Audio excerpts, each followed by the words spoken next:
সাব্বির একটা কথা বারবার বলছে যে বিএনপি হোমওয়ার্ক করেনি।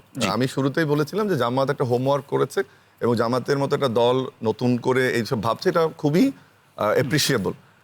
এবং সেখানে আমি বলেছি যে এটা অর্থনীতির 101 কোর্সের মতো করে এটা তৈরি হয়েছে। তার মানে হোমওয়ার্ক তো হয়ই নাই, একটু আজগুবি ধারণা এখানে তুলে ধরার চেষ্টা করে, কিন্তু উদ্যোগটা ভালো, আমি এটা নিয়ে কোনো আমার সন্দেহ নেই। এক নম্বর হচ্ছে আপনি অর্থনীতিতে কস্ট কমানোর যে তথ্য এখানে দিচ্ছেন, ট্যাক্স কমাবেন, ভ্যাট কমাবেন, শিল্প কলকারখানায় আপনি বিল নেবেন না, শিল্প কলকারখানায় বিদ্যুৎ গ্যাস ফ্রি দেওয়ার জন্য এটা শিববির জানে যে আমি ফ্রি বলিনি, আমি বলছি কমাবেন, বলছি বিল নেবেন না, এটা ডাব্লিউটিওর যে ফ্রেমওয়ার্ক সেটার বিরুদ্ধে তো বটেই। এবং আমরা এলডিসি গ্র্যাজুয়েট হব, ন্যাশনাল সাস্টেনেবল ট্রানজিশন স্ট্র্যাটেজিতেও এটা যায় না, এটা একটা গাঁজাখুরি গল্প। 2 নম্বর হচ্ছে যে আপনি যে ব্যয় কমানোর কথা বলছেন, একই সাথে আপনি আয় বাড়াচ্ছেন, অর্থাৎ আয় কমাচ্ছেন।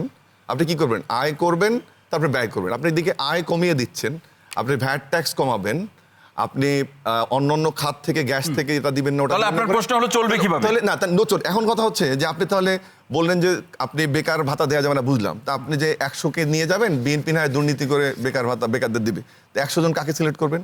1 লাখ শিক্ষার্থী কাকে সিলেক্ট করবেন? ফ্রিল্যান্সার কি হয়ে তৈরি শেষ করে নেই। বিএনপির ব্যয়ের খাতগুলো অত্যন্ত সুন্দর করে তুলে ধরেছে, কিন্তু আয় ক্ষেত্রে ঘোষণাই দিয়েছে যে আমাদের এখানে ট্যাক্স এবং ভ্যাট দুটো থেকে তো ইনকাম, এটা তো সাব্বির খুব ভালো করে জানে, সেটা আবার আমি কমিয়ে আনবো। তাহলে এখন যখন আমি ভ্যাট ট্যাক্স কমাবো, আপনার যখন ইনকাম থাকবে না এবং আপনি যখন খরচের খাতগুলো বাড়াচ্ছেন, সেজন্য আমি বলছি যে এটা একটা অবাস্তব আজগুবি পরিকল্পনা। তবে উদ্যোগটা ভালো। তবে উদ্যোগটা, হারুন ভাই।